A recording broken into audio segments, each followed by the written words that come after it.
Yeah, with OnEBoard Chat. This is session number 195. Today's topic is Gemini.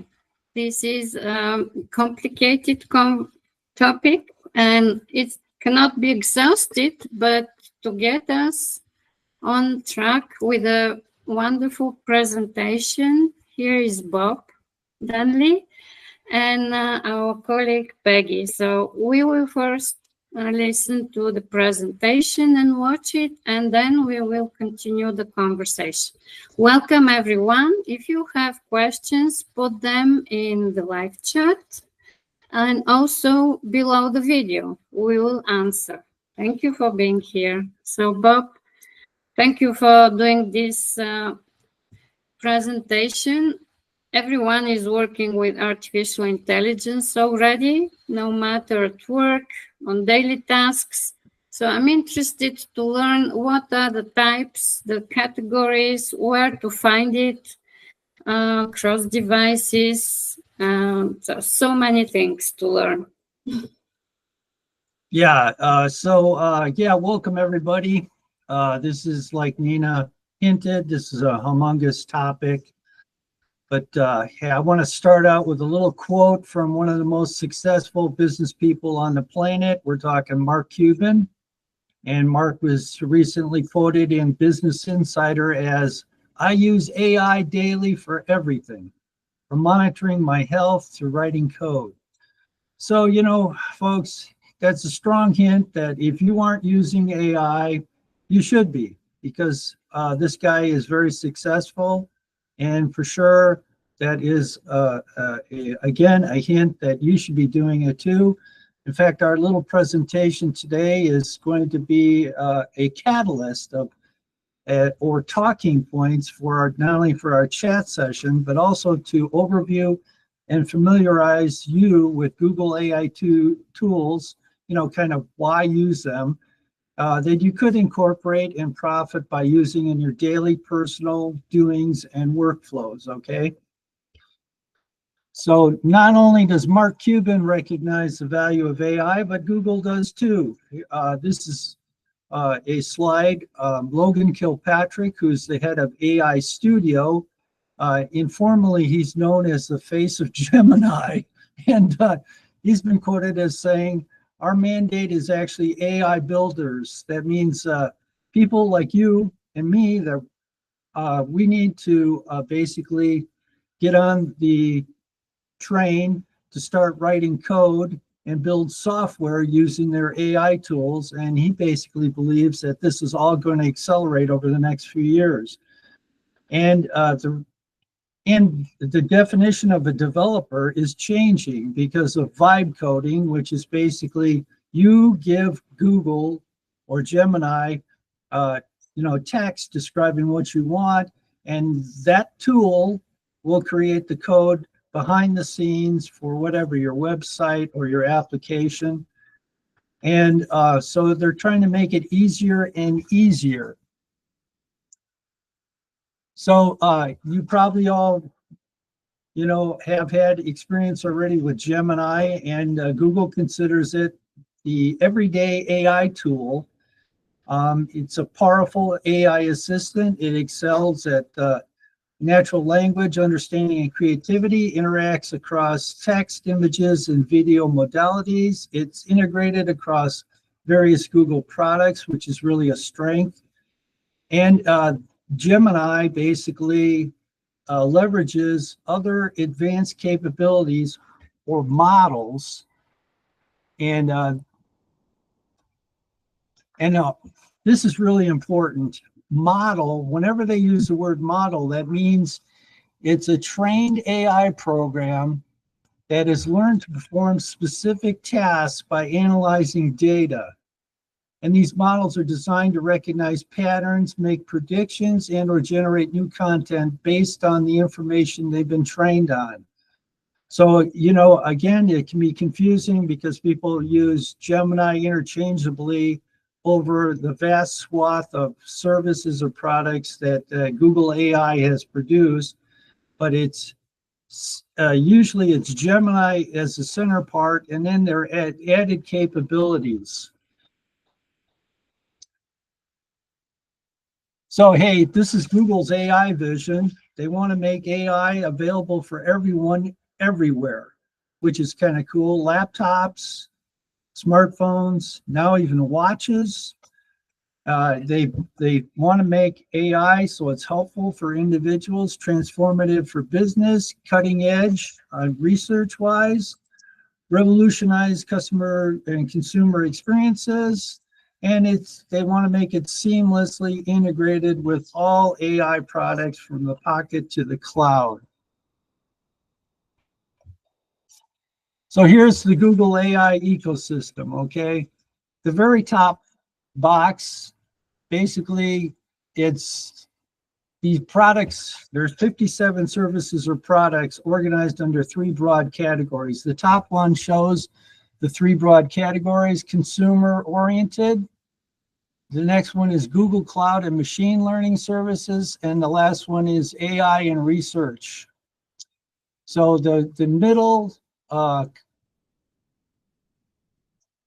shows that Google Cloud, basically, this is a mind map, of course, and if you click on it, these are the sub products or services that are offered. We won't be covering these too much in our little slideshow today, but just to let you know that, again, here's the foundation models, which Gemini, the core AI product, would actually tap in to provide services through workplace or whatever, okay? The bottom shows where Google AI is, what they are doing as far as research and responsible development of AI. So this is what we're going to talk about more for the rest of this little slideshow, is the consumer-based products and services. And you can see the first breakout is all the products and services that maybe you already know, like Gemini, and then there's Notebook LM, Flow, Wisp, Project Mariner, Ask Photos, Daily Listen. In fact, there's several. In fact, most of these products and services I've not used or not formally used. Maybe I inadvertently they were used, but I didn't know that's what they were doing. But even clicking on Gemini, where you get all these these sub products, you'll recognize. In fact, I tried Gemini Live on a little butterfly field trip I took, where I actually used my smartphone to actually send it to a server, in which I ask it, can you tell me what kind of butterfly this is and tell me a little bit about its ecology or biology? And it works pretty good. I think it's better with static organisms rather than ones that can move around a lot. But anyway, this is what it's broken out as. Let's go into finer detail with this. Of course, Gemini is the primary AI assistant, and it's designed for creative writing, planning, learning, and general knowledge. It can be a standalone app, but it's also been integrated into various Google products. Direct access to standalone product will get you to Gemini 2.5 Pro and or another version of Gemini called Deep Think. That's for more complex reasoning. Also, there's 3 other products that are basically connected with Gemini. That's VO, which is a video generation. Image to video creation is Whisk, and image generation is Imagine. In fact, I can tell you, folks, this entire slideshow was done using AI. I used Notebook LM, Google Pro 2.5, Notebook LM with Canvas, and then Imagine in Google Slides. And again, here we go, Gemini and Google Workspace. The AI assistant is directly available within the application as a sidebar. Gmail, it does drafts, replies, summarizes emails. Docs, it generates drafts, proofreads, and refines your writing. Sheets, it'll create charts, graphs, analyze data. Slides, generate image and build compelling presentations. Meet, takes notes. And Vids, it creates custom video clips. Here's some more obviously, if you use Chrome, Gemini can be employed to browse the web, and Google search is the same thing. You'll get a AI powered summary right off the top of your search. Again, I touched on Gemini Live. Notebook LM, it's a great research and writing assistant. Flow I've never used. It's a filmmaking tool. And Whisk, I've never used that either. Project Mariner, I don't know very much about it. Ask Photos, I've never used that. I have a huge amount of Google Photos, but I've never used it. Daily Listen is something that's kind of cool. You could have a podcast delivered to you centered on your Discover feed in mobile. Google Lens for basically for learning, for education purposes. Dream Screen, it's involved with YouTube Shorts, generates clips, and text, obviously for converting languages, and custom emojis. I've never used that myself either, although it sounds kind of interesting. So going a little bit deeper with the most basic thing about Gemini, and that's Google search. AI overviews are always probably first up on your left-hand column, gives quick answers and diverse perspectives. AI mode offers in-depth research. Multimodal, again, that's basically where you use your camera and voice to engage the actual AI. And virtual try-ons, I've never been one for fashion, so I've never used that product either. If you're into creativity, Gemini is where you want to go.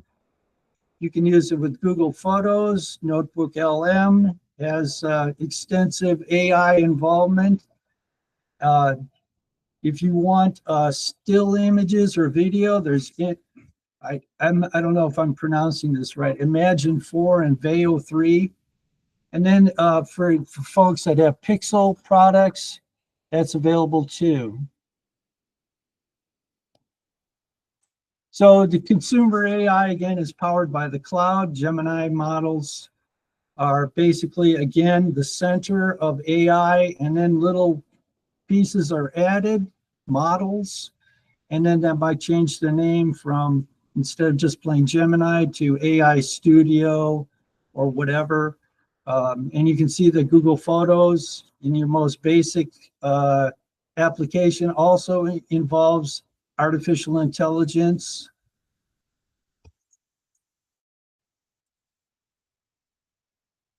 So again, we're highlighting Gemini is the core cloud AI.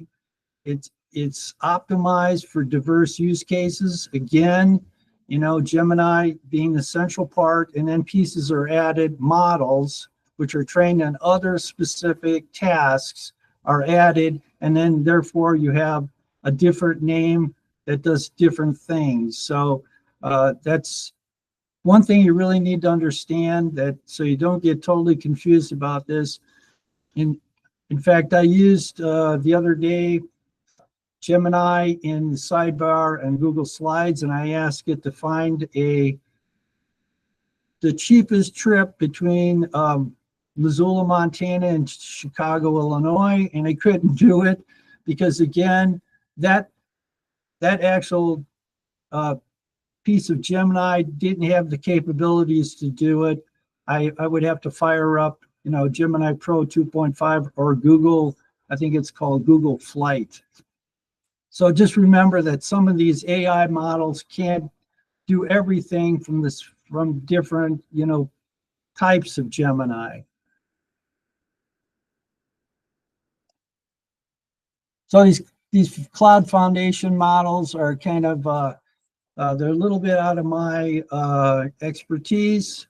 Just know that you can get into them because basically a lot of them are based on vibe coding. That means, again, you just provide a prompt, a text message, basically asking Gemini or another form of Gemini model, and it will produce the code to produce what you really want, which is really fascinating. And obviously, it's going to save you a lot of work. And in many cases, This is the wave of the future. I encountered a YouTube video the other day of an educator basically saying that he no longer devises his own coursework. He has AI do it all. It's quite amazing when you think about it, that he says he can do it better, faster, cheaper. And, so that's just another reason to get involved with this and to not be afraid that you can just, in fact, the last slide I'll show you that you can actually play with some of these tools. These are some of the specialized foundation models. Again, Imagine is the one that creates images. Veil is for video content. Cody is for producing code, and Chirp is for producing highly accurate speech to text.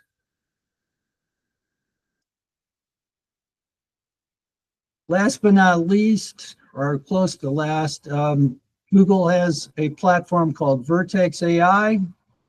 And this is, they call it a model garden.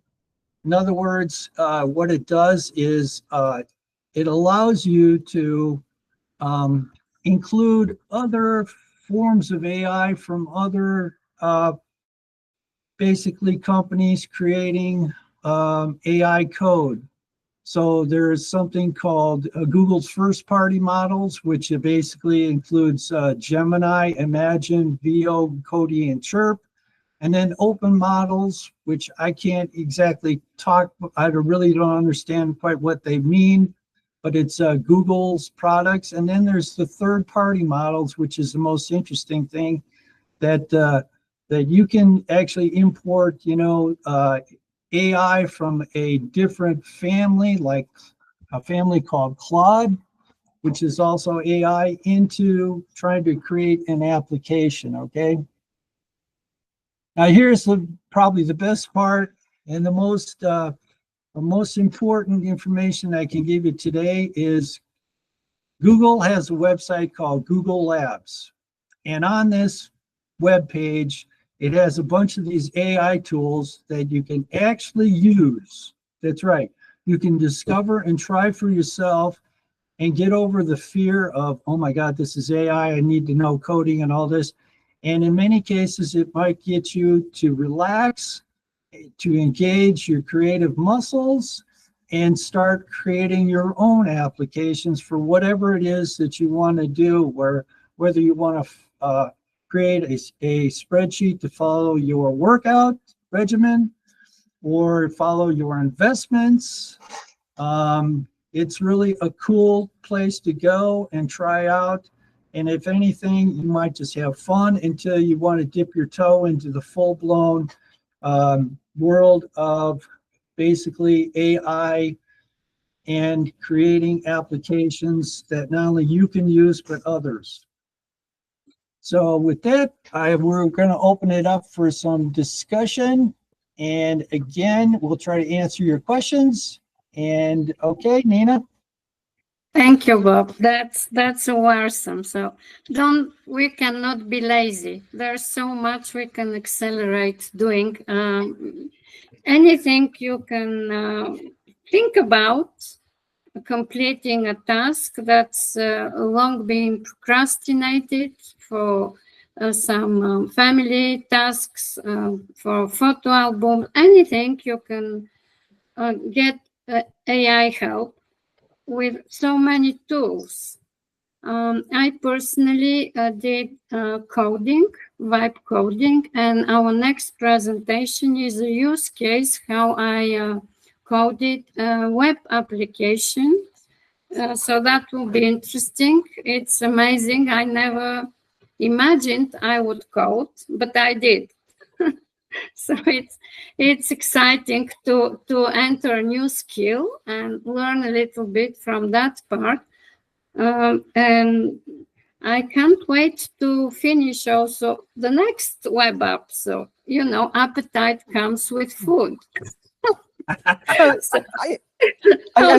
wanted to say that today we generated one and the same command prompt, Google AI Gemini. but we got 3 different perspectives on the background, which is cool because Gemini knows better for each of us on the OnEBoard Enterprise.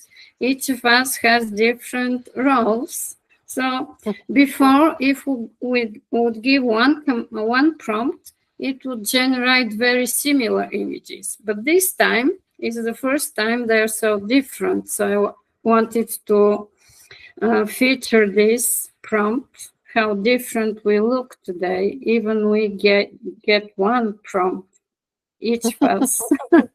So thank you. It was a very interesting slide, and I learned a lot. And I'll have something to add after Peggy. Yeah, so one thing I wanted to bring up is you have, you talked about Google wanting to bring AI to everyone, but it's actually, all these tools are not available to everyone. Everyone does not have access to everything. Some of these are paid tools, right? You have to have a subscription, an AI subscription, or Google Workspace. And I think that,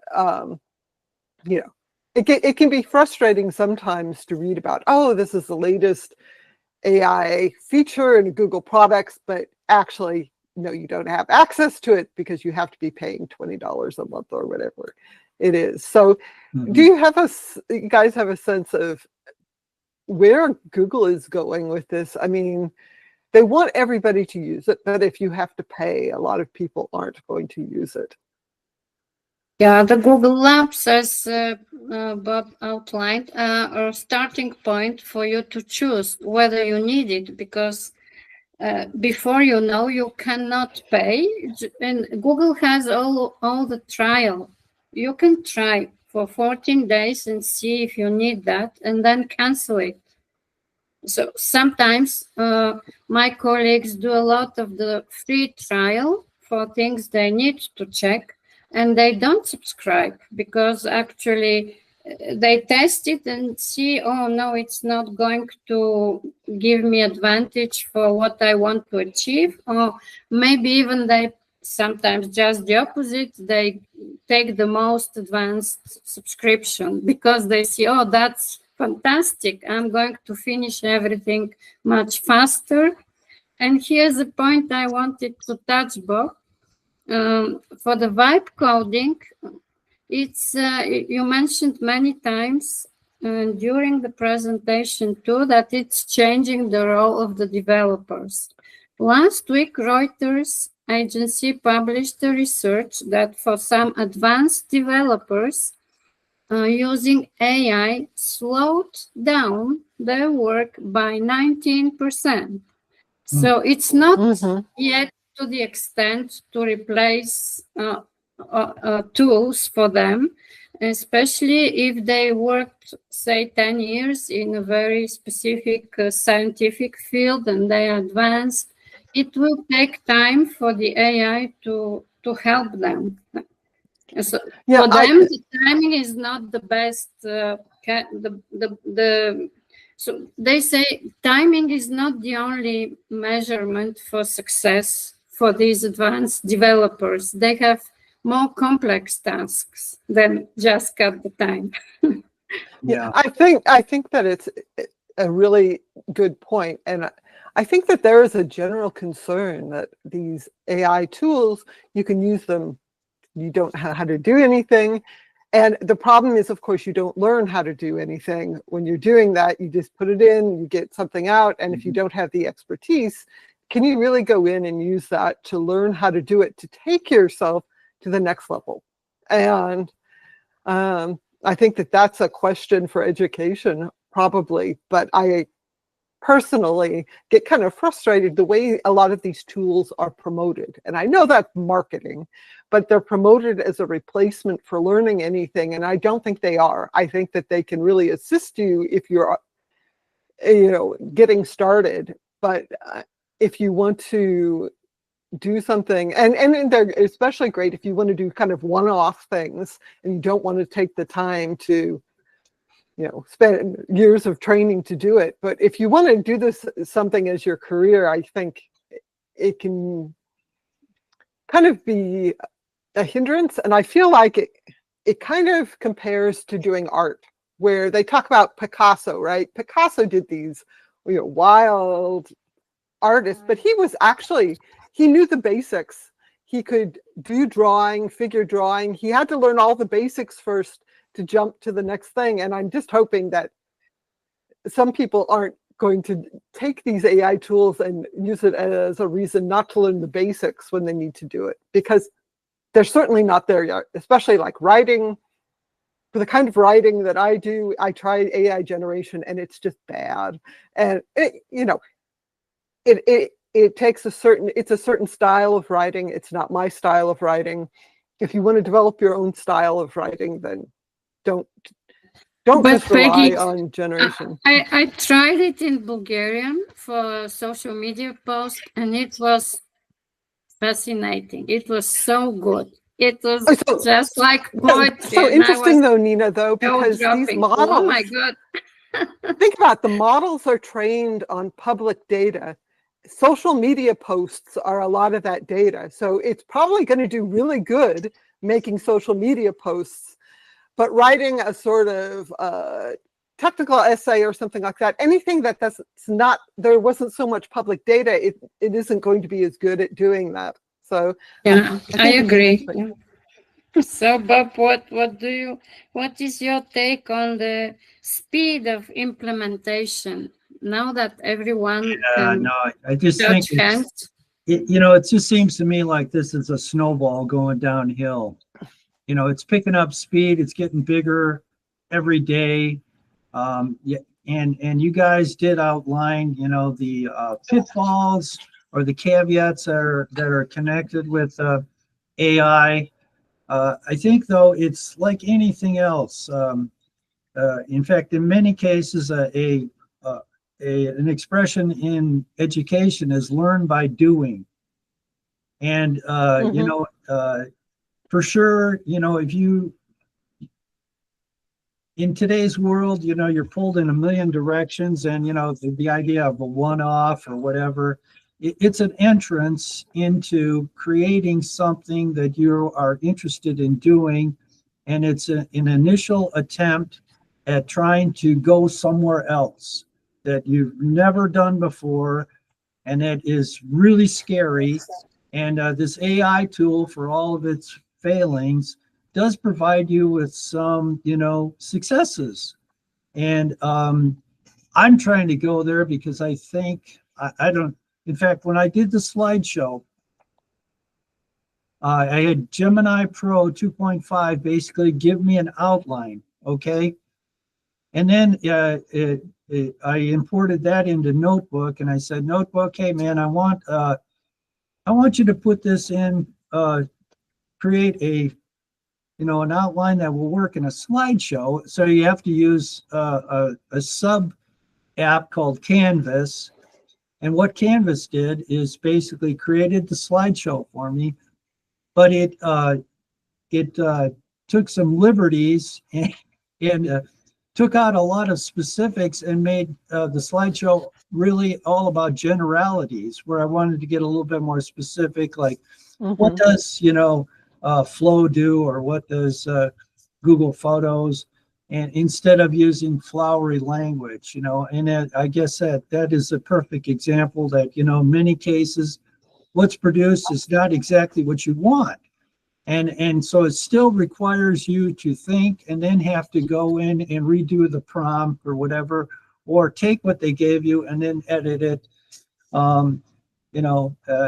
So it's fascinating. If a guy like Mark Cuban uses it every day, in fact, he created an app to track, he has this business, a medical supply business, that tracks other businesses' prices and compares them to what he offers. And so he has instant information at his fingertips and how he can change his pricing model to compete.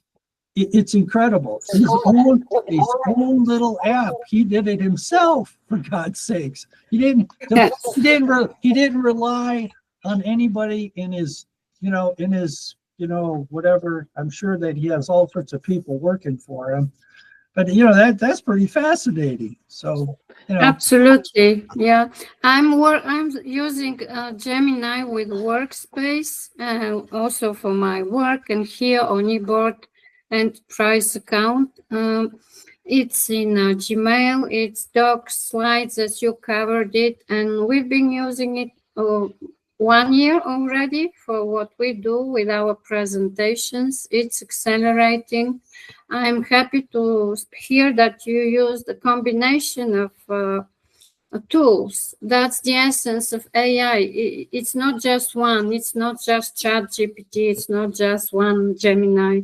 You can combine depending on what task should be advanced, or create or compose music, or create a video. So there are many combinations you can.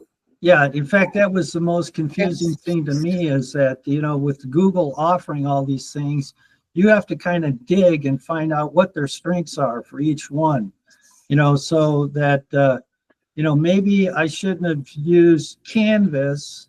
Maybe I should have just taken what Notebook LM gave me, the raw, bullet points, and just imported them right into Google Slides.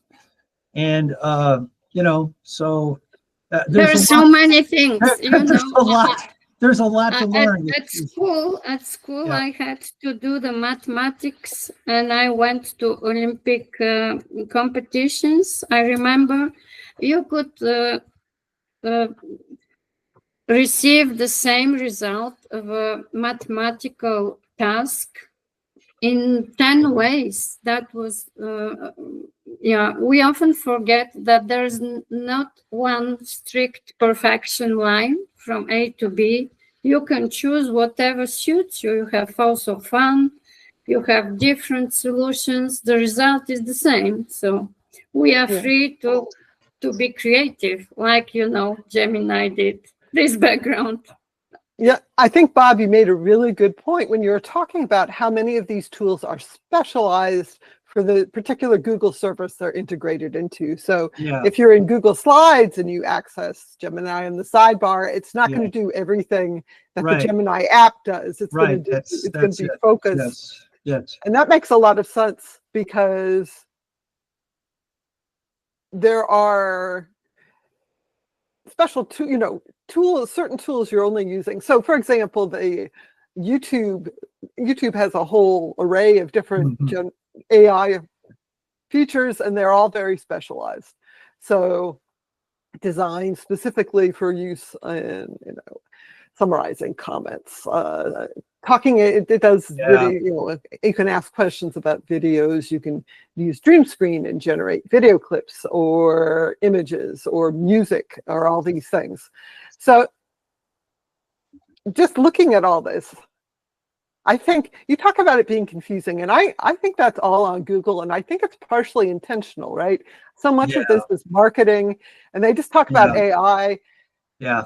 And AI doesn't really mean anything, right? You're talking about Gemini, it's a large language model. You have video, it's the text to video model, and so forth, and all these things, and they kind of blur all that information. So I think they're making us confused intentionally.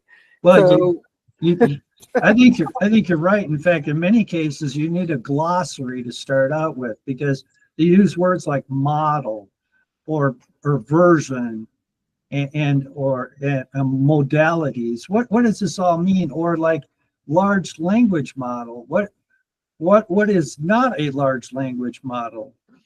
Or an API. Who would have known that acronym stands for Automated Programming Interface, that allows different apps to talk to each other? And so you need that in order to create an application that would employ different types of Gemini models.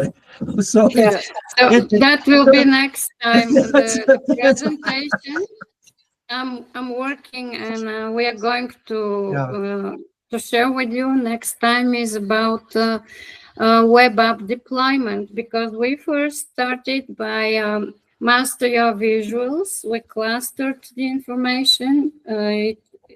AI consolidated it, and we now have to finish it and deploy it. So I'm working on this presentation for our next That's chat. going to be really interesting. I think I like this, the way that we're following up on this, because these real world examples are what we all need to see and hear about.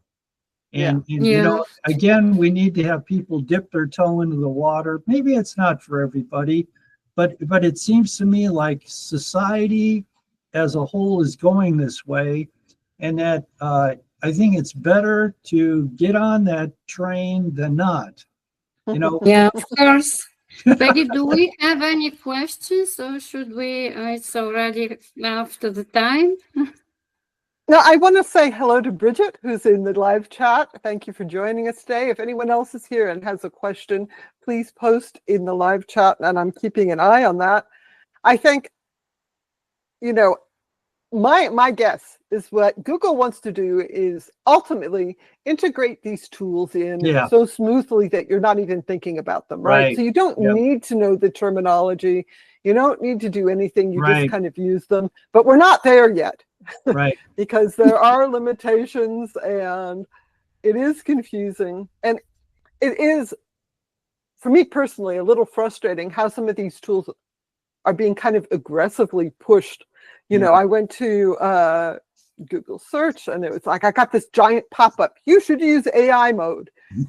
Come on. I've tried AI mode. You don't need to like have this giant ad for it. But they really want you know, Peggy, what's frustrating me is the guru thing, because everything is so new, but we already have gurus who say, are you over 40? I'm going to teach you how to use AI.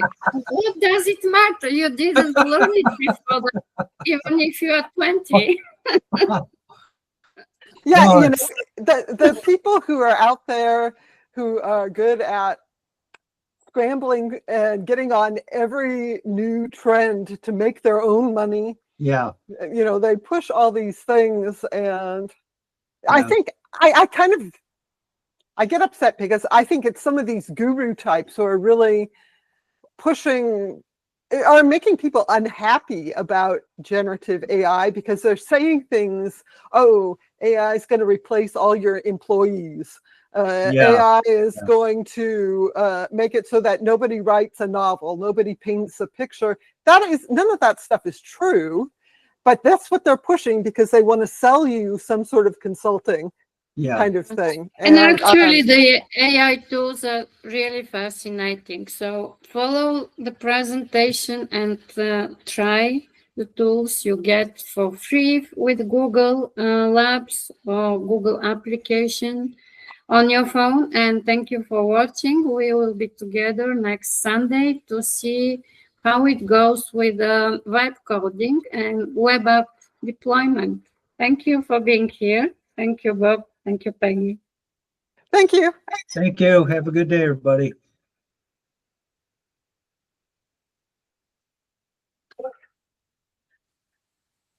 Whew, that was a lot of information. Yeah.